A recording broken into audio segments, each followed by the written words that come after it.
What's going on, guys? This is Jack, coach of your Wenatchee Wildcats, bringing you a new draft league format. Your Wenatchee Wildcats are branching out and taking on a new league. We are participating in the FDL, the Fan Discord League for the GBA. Basically, it's kind of like a fan-made Pokemon League that functions a little bit differently. So, as you guys know, I am participating in the LSBA, just kind of a fun group of friends making it a league.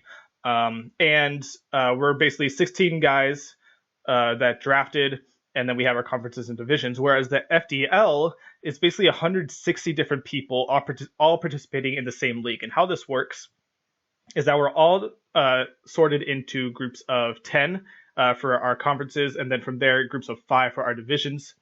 The main season is you fight each person in your division once, and then the top 2 people from each division go on to like a tournament style post-season. So, which I believe is single elimination. They've released some information. I'm not entirely sure exactly how it works, but how I understand it is that after the main season, like I said, there will be 2 people from each division, and there will be 64 people going into like the playoff type thing. And then obviously it'll be single elimination. So the next round will be 32 people, 16, et cetera, until you get to the finals. So this could be really fun. It could either be an extremely short season, we get like 4 battles in and then we're done, or we could go far into the finals, maybe even make the semifinals, etc. I don't really expect it because there are definitely a lot of good competitors. I believe that actually some of the battlers in the GBA are participating in the FDL. I might be wrong about that, so don't quote me. But there are definitely a lot of very good battlers in this, so it'll definitely be interesting. So the other thing that's different between the FDL and other draft leagues is that we only get 8 mons per coach, as opposed to the original 11. So what this means is obviously you have less pokes to deal with. Your opponents have less pokes to deal with. And basically you kind of draft a team. Like a team is 6 and then 8 is only 2 more than that. So you kind of just draft a team concept, and then you could kind of have like a couple picks here and there that you can swap out every now and then. But overall, your team's just basically going to be the same build every week. So I think it's going to cause for some less prediction, because obviously your opponent has less mons to choose from. So it's going to be less prediction of what your opponent is going to bring, like what mons are going to bring. But it's going to allow for more, I think, extreme movesets, a little bit more heat, because you really have to work with what you have. There are no trades in the FDL, so basically what you draft is what you have, and basically you just go from there. So without further ado, I'm going to go into the mons that I drafted for the FDL. I'm going to go a little bit out of order. You guys obviously see the Chestnut there. You guys know I love me some Chestnut. And Chestnut was not the first mon I drafted. But I did know going into the season that I did want Chestnut, so I'm just going to start with that, because kind of the rest of the stuff I drafted outside of that revolved around that pick. So the reason I wanted to draft Chestnut is because it worked so well in Season 3 of the LSBA. It was my favorite mon to use. Season 4 of the LSBA, the one that's going on right now, I'm starting to become a little bit more fond of Doublade. The Chestnut will always have a special place in my heart. And ever since the end of LSBA Season 3, I've really wanted to try this core out. I really wanted to try out a Chestnut and a Snorlax core. I think these 2 mons together are going to work extremely well, because Chestnut is a physically defensive mon, whereas Snorlax is a specially defensive mon, with that 160 HP, 110 special defense. It can take special hits super well.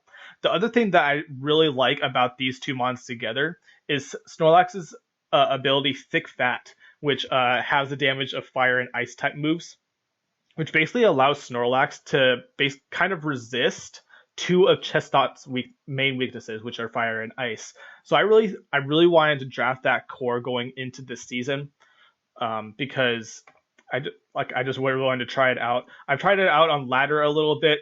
It works pretty well.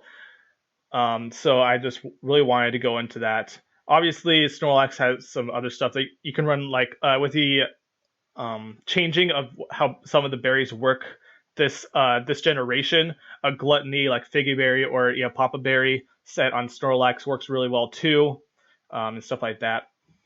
In the FDL, you are allowed 2 Z captains as opposed to the LSBA this season where allowing any mon can have any Z move whatsoever. I did make Snorlax one of my Z captains. Some people may be thinking that's because Snorlax does get its own Z move, Pulverizing Pancake, which I believe is actually the most powerful Z move out there at base 210 base power, whereas most Z moves cap at 200. So that's definitely really cool. But the main reason I wanted Snorlax as one of my Z captains is for Z Refresh. I think Blastoise has been using this set pretty effectively in the RU tier. And basically, what Z Refresh does is if you're holding the Normalium Z and you use Refresh, you of course do the Refresh thing as curing pure burn, poison, or paralysis, but you also get a full HP reset. So as you guys know, Snorlax does not get any reliable recovery outside of rest. So I really wanted to be able to use that Z Refresh if I needed to be able to get it nice, go again. I can run it like a modified version of the Curse-Lax set. Instead of running like a Rest Sleep Talk, I could just run Curse, Z Refresh, and then that opens up for 2 separate attacks. So yeah, I'm really excited to use this core. I've been wanting to use it for a while in a draft type formula. So I'm really excited to be using it. Unfortunately, like I said, it may end up being a short season, so I might not actually get to see what this core can really do, but we'll see how it goes. So, as I said, these two were not my first picks. They were actually my round 4 and 5 picks, I believe. So I have 3 picks that I made before them because I was pretty sure, since there's only 10 people drafting and each one gets 8 mons, I was fairly certain that those 2 mons were going to last a while if get picked at all. So my first pick, I really wanted something fast, something hard hitting, and I needed a water type. So my first pick was actually Keldeo. I've never used Keldeo before in any format, either in a league or in just regular laddering, so it'll definitely be interesting. But I'm pretty excited to use Keldeo. It gives me a water resist, or a fire resist, which is something I was really needing. Obviously, Snorlax does get the thick fat, but in case I don't want to bring thick fat Snorlax or just as another resist, Keldeo is really nice. I really like that base 129 special attack stat. It gives me a little bit more diversity. Kind of Chestnut and Snorlax make up a really defensive core, kind of slow. So I just really wanted something a little bit more on the fast side, some immediate power. Obviously, Chestnut and Snorlax do have pretty decent offensive stats, but I wanted some immediate power. Keldeo, in my opinion, in the draft format, isn't as great because it really only performs one job, and that is a fast, hard-hitting special attacker. I believe in the past, like in the GBA, I forget which coach they brought, like a sword stance, close combat, which of course justified its ability to justify can take advantage of. But generally, it only performs one role. And if you guys know me, I really like to have more diversity with my mons. But I'm pretty excited to use Keldeo. If it's a short season, so if it ends up not rolling well, then obviously I only have 4 battles to do, and then next time I just know not to draft Keldeo. But we'll see how it turns out. So my next pick, I decided I really wanted to draft Mega Scizor. I really wanted a reliable defogger. I wanted something with some power, as well as a little extra bulk. But unfortunately, that just got picked a couple rounds before I went, so I was not able to pick up Mega Scizor. So I was thinking I could go for regular Scizor. I was also thinking about picking up some other things. I was maybe going to try to grab one of my later picks, make sure I had it safe in my second slot to make sure I did grab that up. But I decided just to go for the regular Scizor here. In my opinion, I really wanted the Mega Scizor just for its utility, but I'm pretty excited about using regular Scizor here. It performs basically the same task.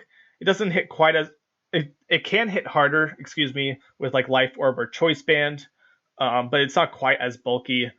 But yeah, I'm pretty excited to use it. Like, I'm definitely not disappointed that I pick up Scizor.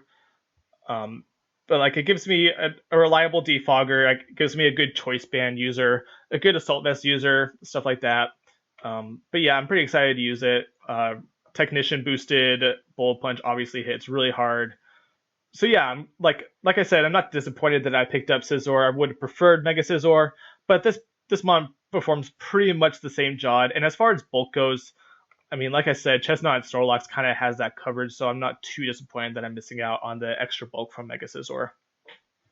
So the next one I drafted, my third pick was Landorus Incarnate. So in this league, Landorus Incarnate is allowed, but there's no Sheer Force allowed. So only Sand Force is available. Which even though Sand Force is not one of the best abilities out there, it's still a really good mon with base 101 speed, 115, 125 offensive stats, and not the best bulk, but it definitely could take a couple hits pretty nicely. And it gives me a flying type user, so something immune to ground types, immune to spikes and toxic spikes, which is always really nice. Um, and then I also made this my other Z user because it does get a really nice variety of offensive options with its uh, versatile offensive stats. I can run it either physical or special. It gets a huge amount of coverage options, kind of like knockoff, sludge wave, psychic, focus blast, etc. So I'm really excited to use Landorus Eye. This is another mon that I've never used before, partly because it's just banned in regular Smogon and banned in most leagues. So I've never really used it. I've never really played Ubers on Showdown. So I'm pretty excited to use this one as well, and we'll see how it goes. So my next pick was obviously Chestnut and then Snorlax. Those were my fourth and fifth round picks. And then I'm going to skip my sixth pick for now and come back to it because my seventh pick was Rotom Heat. I used this as season 3 of the LSBA, and I absolutely love Rotom Heat. I actually like it better than Rotom Wash. Obviously, as a defensive mon, Rotom Wash is a bit better with only one weakness to Grass, but I really like Rotom Heat. Gives me an electric type for some volt switching, as well as a fire type, which I didn't have yet. So I basically picked up two types that I really needed in one pick, which I really liked. I actually think Rotom Wash went undrafted in my conference, which is kind of interesting because Rotom Wash is definitely a really good mon. One of the main reasons I picked up, though, other than the typing it gave me, was that one of the people I have to battle in the main season does have a Mega Pinsir, which, as you guys can see, otherwise kind of just sweeps me. Like, I don't have a flying resist at all. So I really needed a flying resist, and Rotom Heat gave me that. Season 3 of the LSBA, when I did have Rotom, it was really reliable in helping me take down a Mega Pinsir that I had to face then. So I figured why not take it here? It gives me a Will-O-Wisp user, a Thunder Wave user, a Volt Switcher, Overheat, Pain Split, etc. I really like Rotom Heat. It's definitely a really solid mon. So now, going in, sorry, 1 second, guys. Going into my next pick, my sixth pick, but one I grabbed before Rotom, was this Vaporeon. So I knew I wanted Rotom, but I figured it would last at least one more round. So I figured I could hold off on getting it. And with the Rotom in the back of my mind, I noticed I was pretty water weak. Basically, my only water resistance are Keldeo and Chestnut, both of which aren't exactly the bulkiest on the special side. Which, as you guys know, water is generally especially attacking type. And I was especially extremely Scald weak.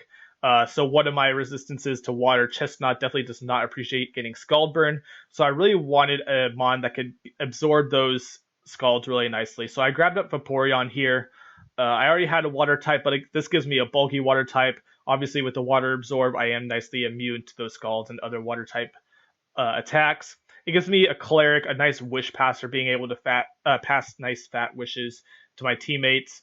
A decent special attacking stat, but generally it's more defensive. But like 110 special attack is nothing to scoff at, so I can run a more offensive Vaporeon if I choose to. But the main reason I drafted this is because, like I said, I was pretty Scald weak. I needed a Cleric, something to pass wishes to, because unless I'm running the Z Refresh or the Rest Snorlax, it doesn't get any recovery outside of leftovers. So something to pass wishes is really nice as well. And then you might have seen when I was scrolling through, but my last pick is Mega Tyranitar. I really wanted regular Tyranitar. When I was kind of prepping, I was planning for Mega Scizor and regular Tyranitar. But Tyranitar got picked up just before I drafted Chestnut.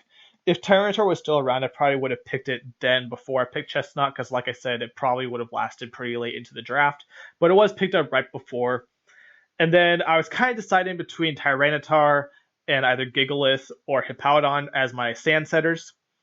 Gigalith and Hippowdon because they both can run Sandrock to extend those sand turns. And the reason I really wanted the sand is because for that Landorus Eye, I really wanted to try to take advantage of its ability Sand Force if I could, because I don't want to just have like a random ability just kind of sitting there not helping. So I kind of like this pick. Maybe not this specific pick. I might eventually kind of chew myself out for not grabbing up Hippowdon, because Hippowdon is definitely a really reliable bond, and pretty bulky as well with access to Slack Off. But I'm pretty excited about the T-Tar. It does make me a little bit more Pincer weak, because obviously Pincer can run the close combat, which will knock me out easily. But it gives me a Sand Setter, another Flying Resist, which I was still needing. But yeah, I'm pretty excited to use this. Gives me a little semi-sand team with Mega T-Tar, Landorus, and Scizor. So yeah, we'll see how this goes. I'm really interested to see how this league kind of turns out. We could end up, like I said, kind of just falling flat, only getting those 4 battles in, or this could end up being like a really long season, and we get to make a lot of videos for you guys. So I'm really excited to see how this team turns out. I'm using a lot of mons that I have never used before. I've never used Keldeo. I've semi-used Snorlax a little bit, but never to any great extent. Never used Landorus Eye. I've never used a Mega T-Tar. So yeah, I'm definitely using a lot of mons that we'll have to see how they turn out. But yeah, I'm really excited for this season, and thanks for tuning in, guys.